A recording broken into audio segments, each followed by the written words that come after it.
उत्तर प्रदेश में बुलडोजर की खूब चर्चा होती रही है। बुलडोजर यूपी की कानून व्यवस्था का प्रतीक बना हुआ है। आलम यह हो गया है कि मुख्यमंत्री योगी आदित्यनाथ को बुलडोजर बाबा भी कहा जाने लगा। चुनाव में बीजेपी की रैलियां हो तो बुलडोजर, किसी पर खौफ दिखाना हो तो बुलडोजर। योगी आदित्यनाथ ने कहा कि उनकी सरकार ने चुन चुनकर अपराधियों के खिलाफ बुलडोजर से कार्रवाई की और आगे भी ये कार्रवाई जारी रहेगी। 10 जून को नुपुर शर्मा के खिलाफ मोहम्मद पैगंबर पर विवादित टिप्पणी को लेकर यूपी में विरोध प्रदर्शन हुआ, जिसमें मुख्य आरोपी जावेद पंप की प्रॉपर्टी को बुलडोजर से गिरा दिया गया। तो क्या किसी घर पर बुलडोजर चलाना सही है? जावेद की बेटी का आरोप है कि घर तो जावेद के नाम पर था ही नहीं। जिस प्रॉपर्टी पर बुलडोजर से गिराया गया वो जावेद की पत्नी के नाम पर था। तो क्या बुलडोजर चलाना सही है या गलत? क्या कहता है बुलडोजर चलाने का नियम? इन तमाम सवालों के जवाब को आज जानेंगे और समझेंगे कि जावेद पंप के घर पर जो बुलडोजर चला वो क्या सही है या गलत। मैं विश्वास करता हूं कि कल जिन 6 जनपदों में घटित घटनाएं सबके सामने आई हैं, उन जनपदों में आप लोगों ने तत्काल शांति तो बहाल की है, लेकिन इसको अस्थायी रूप से मेंटेन करने का काम करेंगे। उपद्रवी तत्वों पर प्रभावी कार्रवाई करेंगे और सेक्टर स्कीम को अभी से लागू करने की तैयारी, और अगर कहीं कोई ऐसी घटना घटित हो तो उपद्रवी तत्व सुर्खियां न बटोरने पाए। उत्तर प्रदेश की बीजेपी सरकार ने बुलडोजर राजनीति का इजाद किया है। आरोपियों को सजा देने के लिए उनकी प्रॉपर्टी पर बुलडोजर चलाया जाता है। अवैध निर्माण पर भी बुलडोजर की कार्रवाई हो रही है। अब राजनीति के लिहाज से जिसे सख्त फैसला माना जा रहा है, कानून के तराजू पर वो कहां ठहरता है? बुलडोजर कार्रवाई सही है या गलत? इसको समझना बेहद जरूरी है। बुलडोजर चलाना सही है या गलत, इस पर जब सवाल पूछा गया तो कई पूर्व जज और कानून के जानकारों ने इस मुद्दे को समझाया है कि आखिर कानून की नजर में बुलडोजर कार्रवाई कहां खड़ी होती है। पूर्व chief justice of India RM Lodha से जब बात की गई तो उन्होंने जोर देकर कहा कि कानून के तहत एक पूरी प्रक्रिया का पालन करना जरूरी है। वे कहते हैं कि अगर किसी ने कोई जुर्म किया है, इसका यह मतलब नहीं कि उनकी प्रॉपर्टी को तोड़ दिया जाए। अगर उसी प्रॉपर्टी को लेकर ही कोई विवाद चल रहा है या विवाद हुआ है तो भी कोर्ट से एक ऑर्डर लाना होता है, उस शख्स को समय पर नोटिस भी देना होता है। लेकिन बिना किसी नोटिस के अगर कैसी भी कोई कार्रवाई की गई हो तो कानून की नजरों में उसकी कोई वैधता नहीं है। इस पर जानकार क्या कहते हैं, इलाहाबाद हाईकोर्ट के पूर्व जज का क्या कहना है, पहले वो सुन लीजिए। कानून की यूनिवर्सिटी में सुप्रीम कोर्ट ने ऑलरेडी कई केसेस में लॉ ले डाउन किया है कि म्यूनिसिपैलिटी को पावर है डिमोलिश करने का अनऑथराइज्ड कंस्ट्रक्शन। उसके कुछ प्रोसीजर प्रिस्क्राइब किया गया, वो प्रोसीजर फॉलो हुआ नहीं फॉलो हुआ, ये तो क्वेश्चन ऑफ फैक्ट है, इस पर हम नहीं कुछ कर सकते। तो रीजनेबल टाइम मिलना चाहिए 15 दिन का, एटलीस्ट 15 डेज, नहीं महीना भर का, तो कम से कम 15 दिन का टाइम भी देना चाहिए। अब वो 15 दिन तो दिया गया, इन केसेस में नहीं दिया गया, जो क्वेश्चन ऑफ फैक्ट है इसके बारे में। Whether this property belongs to Mr. Javed or his wife or his daughter, this is still disputed. Now, if any notice was given to Mr. Javed, whether that was sufficient, whether a reasonable time was given, and now you see, even if we assume it that it was an illegal construction, then too it was not proper to just come on the holiday and to demolish that. At least a breathing time should have been given to approach the court. We are living in democratic country, one must understand, and basically we are aware that here basically law will prevail upon, and without trial the bulldozer raj cannot continue.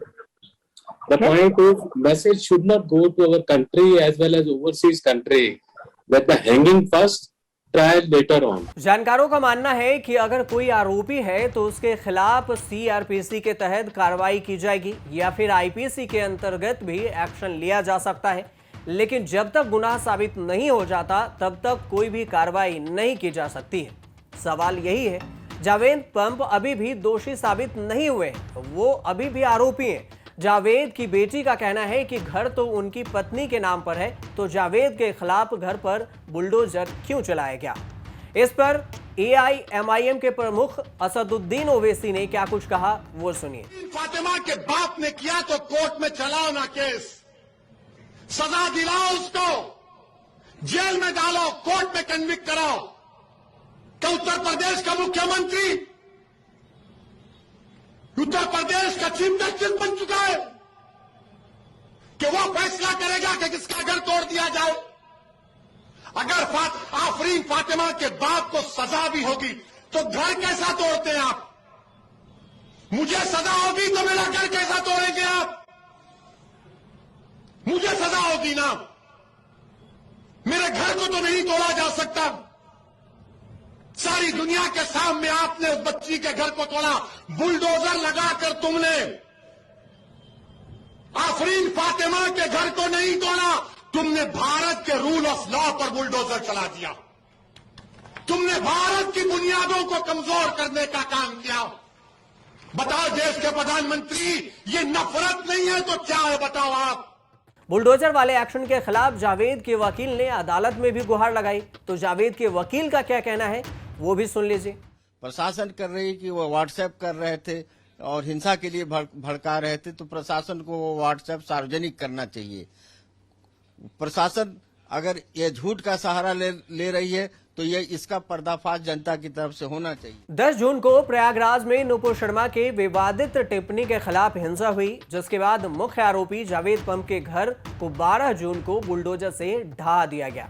12 जून को जावेद अहमद के घर पर bulldozer पहुंचती है और फिर ढहा दिया जाता है। इस पर AIMIM के प्रमुख असदुद्दीन ओवैसी ने सवाल उठाया कि अगर जावेद को पुलिस उठाकर ले गई तो फिर उसकी बेटी आफरीन और फातिमा का घर क्यों तोड़ा गया? योगी सरकार हमेशा कहती आई है कि बेगुनाहों को छेड़ा नहीं जाएगा और गुनहगारों को छोड़ा नहीं जाएगा। योगी सरकार हमेशा कहती है, लेकिन कथनी और करनी में फर्क साफ दिख रहा है। जानकारों के मुताबिक सिर्फ आरोपी होने पर किसी की प्रॉपर्टी को नहीं तोड़ा जा सकता। कानून की एक प्रक्रिया होती है, उसका हर मामले में पालन करना जरूरी है। वैसे भी सिर्फ एक शिकायत होने पर किसी की प्रॉपर्टी को नुकसान नहीं पहुंचा सकते हैं। अगर कोई कार्रवाई करनी भी है तो पहले उस इलाके के नगर पालिका के कानूनों को समझना होगा। ये भी देखना होगा कि आरोपी को पहले कोई नोटिस दिया गया या नहीं। अगर कोई नोटिस नहीं दिया गया है तो उसके खिलाफ कोर्ट भी जाया जा सकता है, जिससे वहां पर उसको नोटिस भेजा जा सके। उसके बाद इन सभी कार्रवाई के बीच में एक सवाल फिर से उठा कि आखिर बुलडोजर की ये सारी कार्रवाई होती कैसे है? कौन इसका आदेश देता है? क्या आरोपी को पहले से इस तरह की कार्रवाई के बारे में बताया जाता है? और सबसे जरूरी बात कि केवल आरोप लग जाने पर ही बुलडोजर कार्रवाई जायज है। जानकार बताते हैं कि बुलडोजर से संपत्ति ढहाने की कार्रवाई Uttar Pradesh urban planning and development act 1973 के तहत होती है। इस कानून में एक धारा है जिसे धारा 27 कहा जाता है। इसके तहत ही प्रशासन को अवैध संपत्तियों को ढहाने का अधिकार मिला हुआ है। इस संबंध में विकास प्राधिकरण के चेयरमैन और वाइस चेयरमैन नोटिस जारी कर सकते हैं। राजस्व विभाग के अधिकारी इसमें उनकी मदद करते हैं। इस एक्ट के तहत अगर संपत्ति गिराने का अंतिम आदेश जारी हो चुका है तो प्रशासन को अधिकतम 10 दिनों के अंदर संपत्ति को गिराना होगा। एक्ट ये भी कहता है कि संपत्ति गिराने का आदेश उस संपत्ति के मालिक को अपना पक्ष रखने का एक अच्छा मौका दिए बिना जारी नहीं किया जा सकता। यही नहीं, आदेश जारी होने के 30 दिनों के भीतर संपत्ति का मालिक आदेश के खिलाफ चेयरमैन से अपील कर सकता है। चेयरमैन उस अपील पर कार्रवाई के बाद आदेश में संशोधित कर सकते हैं या फिर उससे रद्द भी कर सकते हैं। एक्ट में यह भी लिखा गया है कि चेयरमैन का फैसला ही अंतिम होगा और उसे किसी अदालत में चैलेंज नहीं किया जा सकेगा। आरोप होने पर भी कार्रवाई होगी। अब इस सवाल पर आते हैं कि क्या केवल आरोपी होने पर किसी के संपत्ति पर बुलडोजर चला देना जायज है? मसलन क्या हत्या के आरोपी के मकान को ढहा देना सही कहा जाएगा? और अगर कोई आरोपी बाद में निर्दोष साबित हो गया तो क्या होगा? जानकार कहते हैं कि प्रशासन आरोपियों की पूरी डिटेल्स खंगालता है।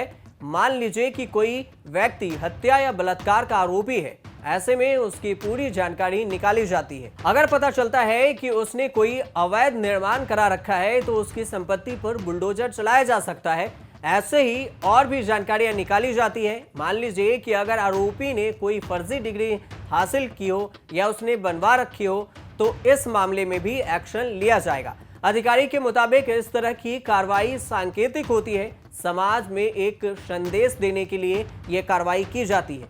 संदेश ये कि सरकार और प्रशासन कानून व्यवस्था को लेकर गंभीर है, अपराध के प्रति उनका रुख कड़ा है। हालांकि बुलडोजर से संपत्ति गिराने की कार्रवाई तभी होती है जब ये सुनिश्चित कर लिया जाता है कि निर्माण अवैध है। इस तरह की कार्रवाई का मुख्य मामले से संबंध नहीं होता, उसकी सुनवाई अलग होती है या फिर उसकी सुनवाई धीरे धीरे अलग से चलती रहती है। जावेद पंप के मामले में कहा गया कि उनका घर अवैध निर्माण से किया गया है, मतलब उनका घर अवैध है। तो ऐसे में सरकारी जमीन पर कब्जा बुलडोजर चलाना उचित है या नहीं, क्योंकि अगर अवैध जमीन पर उनका घर था तो भी उचित है या नहीं, ये समझते हैं। इस बारे में दिल्ली हाईकोर्ट के पूर्व जज एस.एन. ढींगरा और राजीव सहाय एंडोला ने भी अपना बड़ा बयान दिया। जस्टिस ढींगरा तो मानते हैं कि अवैध निर्माण किया गया है तो उसका हटना जरूरी है, लेकिन अगर वो कार्रवाई हो रही है तो पूरी प्रक्रिया का पालन करना भी प्रशासन की जिम्मेदारी है।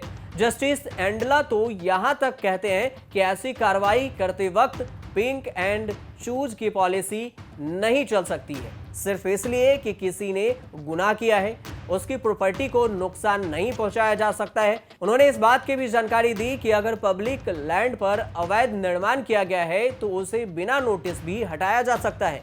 वहीं अगर किसी ने सरकारी जमीन पर कब्जा किया है और कई सालों से कोई कार्रवाई नहीं हुई है तो ऐसे मामलों में भी आरोपी इस बात का रोना नहीं रो सकता कि उसके खिलाफ इसलिए कार्रवाई नहीं की गई क्योंकि उसने सरकार के खिलाफ बोला है।